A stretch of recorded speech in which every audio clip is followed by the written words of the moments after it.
কাঁঠালের মোচা ভর্তা বা আমাদের বাসায় হচ্ছে কাঁঠালের মলির ভর্তা। তো আমি কিন্তু আজকে প্রথমবার ট্রাই করব। তো আপনারা কিন্তু কেউ হাসেন না, পুরো ভিডিওটা শুধু একটু মনোযোগ দিয়ে শুনেন আর দেখেন। আসসালামু আলাইকুম সবাইকে। তো আজকে দেখি আমাদের কাছে একটা কাঁঠাল পেকে আছে, তো আমি তাড়াতাড়ি গিয়ে সেটা পেরে নিয়ে আসলাম। এই যে দেখেন কত সুন্দর নরম। তো প্রথমে হচ্ছে কাঁঠালটাকে খেলাম। কাঁঠালের কোনো কিছু কিন্তু বাদ দেওয়া যাবে না, কোনো কিছুই কিন্তু আমরা ফেলবো না। এখন যে রেসিপি বের হয়েছে কোনো কিছু ফেলার মতো না। তো কাঁঠালের কুশ খেয়েছি, কাঁঠালের বিচিগুলো রেখে দিয়েছি, কাঁঠালের যে ভর্তাগুলো রেখে দিয়েছি খাওয়ার জন্য। আর এই যে কাঁঠালের যে মলিটা সেটা হচ্ছে আমি নিয়ে নিলাম ভর্তা বানানোর জন্য। তো আমি একটা আপুর কাছ থেকে এই রেসিপিটা দেখলাম, তো আপুকে আমি বললাম যে আপু আমিও কিন্তু বানাবো, যদি মজা না হয় তাহলে কিন্তু আপনার খবর আছে। না, আপু বলতেছে যে অনেক মজা হয়েছে। তো সেজন্যই আমি ট্রাই করব আজকে যে আসলে এটা খেতে কেমন। অনেকের কাছে আগে শুনেছি, তো আজকে আমি সরাসরি ট্রাই করব। তো আচ্ছা এটা খেতে কেমন আমি ভিডিও শেষে ভর্তাটা বানিয়ে আপনাদেরকে বলছি, আপনারা ভিডিওটা শেষ পর্যন্ত দেখতে থাকেন। তো আচ্ছা দেখেন আমি কি সুন্দর করে কেটে নিচ্ছি, এটা কাটতে কিন্তু আমার কাছে খুবই ভালো লাগছে। বাড়ির সবাই আমাকে নিয়ে হাসাহাসি করছিল যে আর কিছু খাওয়ার নাকি আমি পাই না। তো সবাইকে বলছি যে আচ্ছা আমার যদি মজা হয় তাহলে তোমাদেরকে আমি খেতে দিব। এটা কাটার সময় আমার কাছে কিছুটা কলা কাটার মতো লাগছে। তো এদিকে আমি পানি দিয়ে সিদ্ধ বসিয়ে দিলাম, একদম নরম করে সিদ্ধ করে নিব।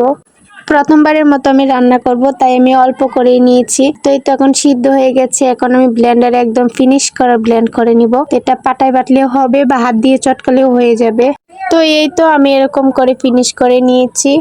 এখন ভর্তাটাকে আমি বানিয়ে ফেলবো। তো ওই আপুটা যেভাবে রেসিপিটা করেছে আমি কিন্তু একদম সেম ভাবেই করছি।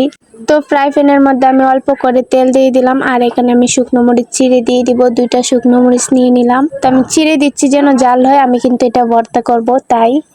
প্রথমে আমি শুকনো মরিচগুলোকে লাল লাল করে ভেজে নিব, তারপর বাকি উপকরণগুলো মিশিয়ে নিব। তো যখন কিছুটা করা হয়ে ভাজা হয়ে আসবে, কাঁচামরিচ কুচি আর পেঁয়াজ কুচি দিয়ে দিলাম। এখন কিছুটা ব্রাউন কালার করে আমি ভেজে নিব।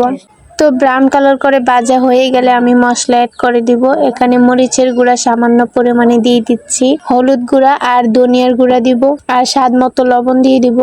সব উপকরণ দেওয়া হয়ে গেলে এখন আমি মশলাটাকে একটু কষিয়ে নিব। সামান্য একটু নাড়াচাড়া করে কষিয়ে তার কাঁঠালের পাতা দিয়ে দিব। তো এই পর্যায়ে আমি দিয়ে দিব, আর এখন অনবরত নাড়তে থাকবো। এখানে কিন্তু আমি পানি অ্যাড করিনি, তো শুধু নাড়তে থাকবো, অনেকক্ষণ পর্যন্তই নাড়বো আমি। আচ্ছা আপনারা একটু ভাবেন তো এই যে রান্নার কালারটা দেখে যে এটা আসলে খেতে কেমন হবে।